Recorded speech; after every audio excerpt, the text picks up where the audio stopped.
the end of this meeting, we shall have made decisions that are useful, not only to our students and our schools, but to this country at large.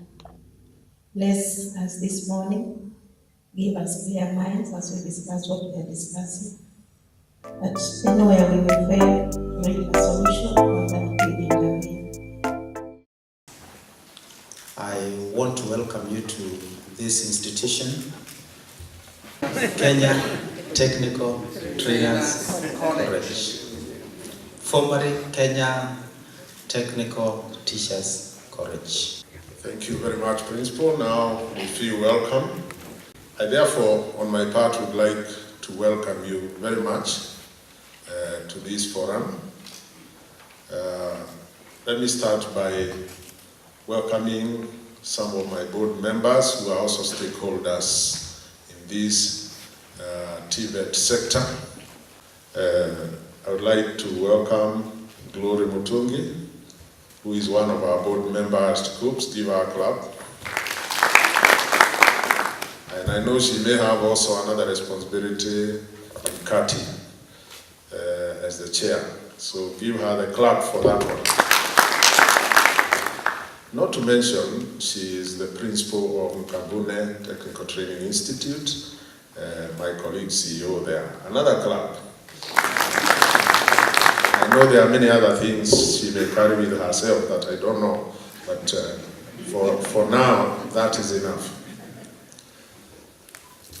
Next to her is Dr. Edwin Tarno, and congratulations, Dr. Tarno. He is one of my board members. He is a founder of that institution where he has now left others to chair because he's an elder there, CATI, and he's running one of the premier technical training institutions, RVTTI. A clap for him. Next to him is Dr. Kiprui Langat. Give him another clap. Dr. Langat is the Director General of TVET Authority. So he's the one who accredits all your institutions and their programs, and he sits as a board member in KUCCPS, and he represents that institution, and that is his interest in the placement. He's the one who will tell you whether you can offer a certain course or not, whether you are accredited or not, the numbers he thinks you are capable of offering, and so on. And I'm sure he will tell you one or two things about that. So give him a clap for that. I will not introduce the principal because he has already finished that. I will now welcome all the principals of colleges and TTIs and other institutions, including any vice chancellor of a technical university who are stakeholders in this. Maybe just to recognize how many of us are here. Any principal of the institutions we invited that has been able to come, kindly stand up so that we know you are here. Although we will not be able to introduce each one of you personally, can we give them all of us a clap? We wish to thank you and tell you thank you for considering this an important function for you to attend and to take part in whatever deliberations that are there. With the principals, they work with their registrars, and therefore we have invited the principals and the registrars as well. Once the principals set the direction for the policy, the ones who implement and see to it that things happen are the registrars. Kindly, let's have the registrars stand up. We recognize them, those who have been able to join us today.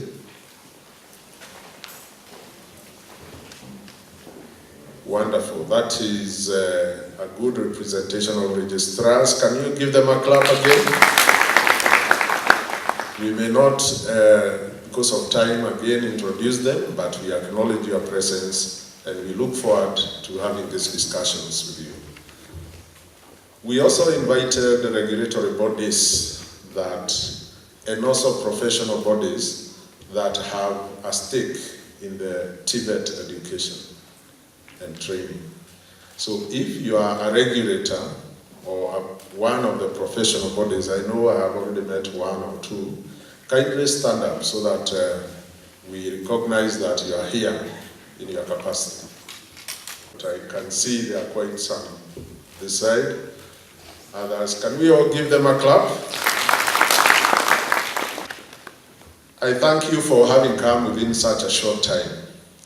As you are aware, we normally hold stakeholders meetings jointly together with universities, always after we complete the placement process. I decided this is going to be a very informal and open session. And it's a closed session for those who have interest in this sector. So we didn't want to create a lot of formalities because we wanted to encourage discussions. And by the time we leave here, we would like to have taken a position on these issues. These 4 issues, that is common admission criteria, requirements by regulatory bodies, continuous placement into diploma programs, and how should we start the certificates? Is it practical and is it doable? And if so, how would you like us to do it for you? So that will be like a plenary session where we will take issue by issue. Myself, I have already a few which I've raised, and I'm sure even you individually must have issues here and there. As you are aware that after the 2010 Constitution, we were required as a country and as a sector to align our activities to the requirements of the Constitution. And in particular, within the Bills of Rights in Chapter 4 of our Constitution, Article 55, A, B, D, is issues to do with quality and relevant training for the youth. And therefore, it took the government a recognition and appreciation that we are supposed to address that. The reason why it came out in the Constitution is that previously, over time, we have been training without factoring in the requirement of the sector. And I think that was a very big failure, which we admitted as a sector. And that is why we resolved to address it more comprehensive through a constitutional recognition. I want to appreciate the role that our professional bodies have played in the past, which has been commendable. But again, I also want to recognize that there have been some few challenges in trying to implement that mandate.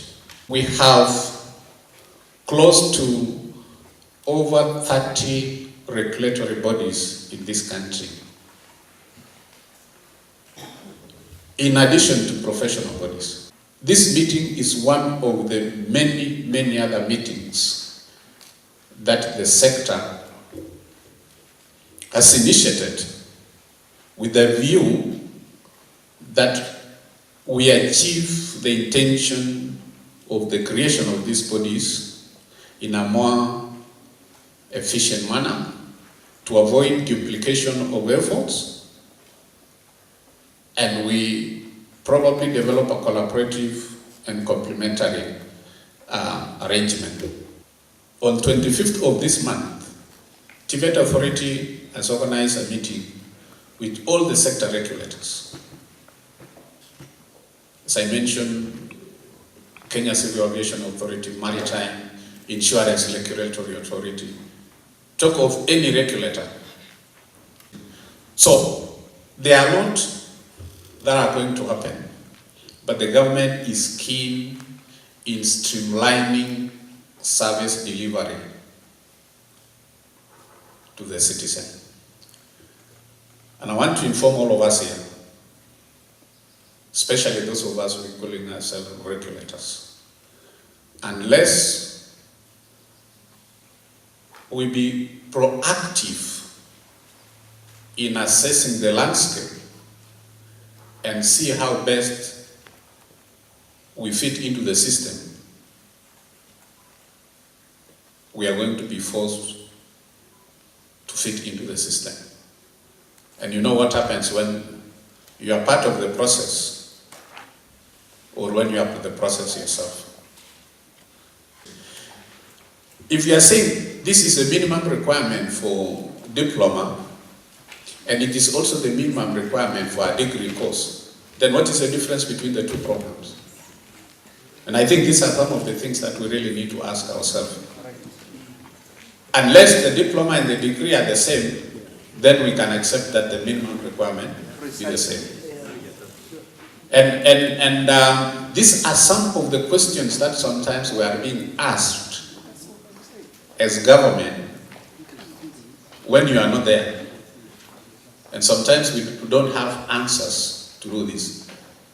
The only other thing is that what are you doing to ensure that you have something that when you explain, people see there is logic to it. Remember, all of us, we were created to serve this country, to serve the citizen of this country. And every time we must be seen to be adding value and not being impediment. The moment that we are discovered to be impeding the government intentions,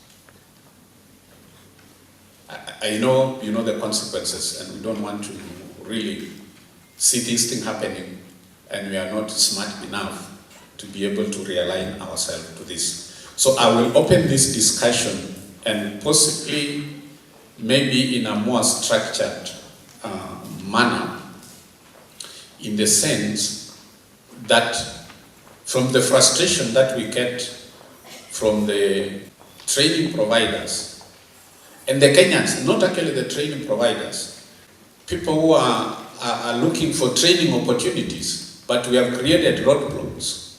And especially when we go to competency-based education, it is going to be you either know something or you don't know. There's questions of getting theories and all those other things is going to be. So someone will say, test me if I either acquired these competencies or not.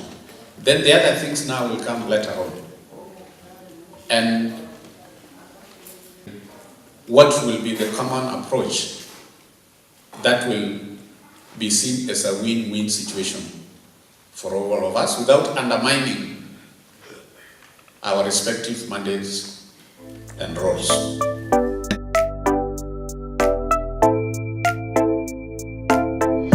The main grade and the cluster. That personally, I wanted to find what is in a mini grade when a candidate presents or a student presents to you a C minus. Let's just look through and see what is in that C minus in terms of the subjects. When students are in secondary schools are undergoing development processes, some of them score very poorly in KCSE, but when they come over to colleges, they have matured. We have students who have scored very poor grades in mathematics, in KCSE, but when they come and sit in an engineering class, such students have ended up scoring credits and distinctions. If we pay our minimum requirement at C+, then we are locking out a majority of these children to acquire technical training. And that will be against our achievement of Vision 2030. If I am to train a student to do panel beating, spray painting and panel beating. Can that student perform that? Is this curriculum or is this the regulator in a way that we can test that? These are Kenyan children who need training, and as somebody else has spoken earlier and said, they may not have been mature at the time they were doing that exam. But when they come, we in the TVET sector are able to work on them until they are able to acquire the necessary skills for the industry. When the ministry gave a flat requirement of C-, I picked students who had C-, mean grade, then the same C- in maths, physics, and English. I had another group of students who had C-, but without that cluster combination. The interesting bit is that at the end of it all, I discovered that majority of the students who did not have the cluster requirements ended up passing exams. I want to give you the data of last year's results. Last year, C+ and above were 88,929. C-, they were 61,026. D+, 80,952. D plain, 112,135. D-, 149,929. E, 33,399. The total is almost 400,000. So as we sit here, more than 60% of the people of this country, we are collectively condemned them in this room. I think we need to be serious. Now we under this German, I'm sorry to say this, because we can't have half of the country being pushed to oblivion.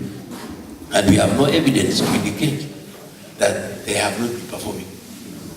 We have so many of these people who school through those systems. I don't think this country is collapsed. We have these buildings which are built by the same people. So what happened?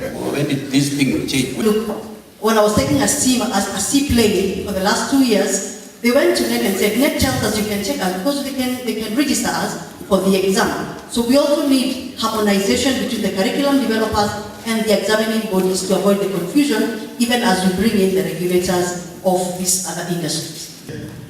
I just want to make a wide suggestion that the mean grade for engineering be C-, no clusters. They have done well. I think the idea of raising it is just pride that let us not make our profession look like a destination for failures, but the trainees can manage.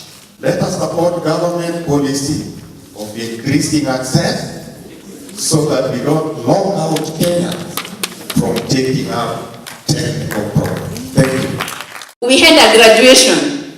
Those who managed to come, and there are quite a number from here. Didn't you hear distinctions and credits? Those were C- who sat for diploma examinations, Kenya National Examinations Council.